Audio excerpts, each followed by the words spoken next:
فاكرين أول عيدية خدتوها في حياتكم؟ أكيد كلنا لينا ذكريات مع العيدية، وأنا عاملة حلقة عن العيدية. أول عيدية خدناها في حياتنا ليها طعم كده مختلف، ما كناش فاهمين قوي بس كنا مبسوطين.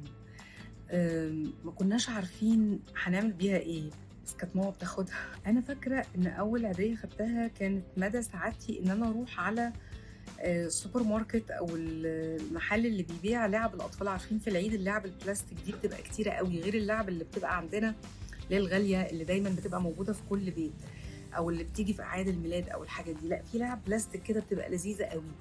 فأول حاجة فكرت أعملها بأول هدية خدتها إن أنا أجيب لعبة من اللعب البلاستيك دي. بس أنا عايزة أقول حاجة، إنه أحيانًا إحنا بناخد عاديات وإحنا babies لسه، يعني الكبار العيلة بييجوا يحطوا لنا عاديات، طبعًا دي ما بنحسش بيها ولا بنشوفها، خلاص دي اتنست راحت في التاريخ. لكن العيدية اللي بتبقى بتاخدها وأنت واعي، دي فعلًا بتبقى بهجة، ليها بهجة ومفاجأة حلوة، وعرفت إن الحياة كده ليها طعم حلو، وبتبقى أكيد عملتِ أو عملت بيها حاجة. كنا زمان وإحنا صغيرين البنات نروح نشتري المطبخ البلاستيك ده، نجيب الحاجات اللي هي البسيطة، سلسلة بلاستيك، خاتم بلاستيك، مش حاجات كده. مش عارفة بقى أنتم فاكرين أول عيدية خدتوها عملتوا بيها إيه؟ لو عجبكم الفيديو اعملوا لايك وشير وفولو للقناة وفعلوا الجرس.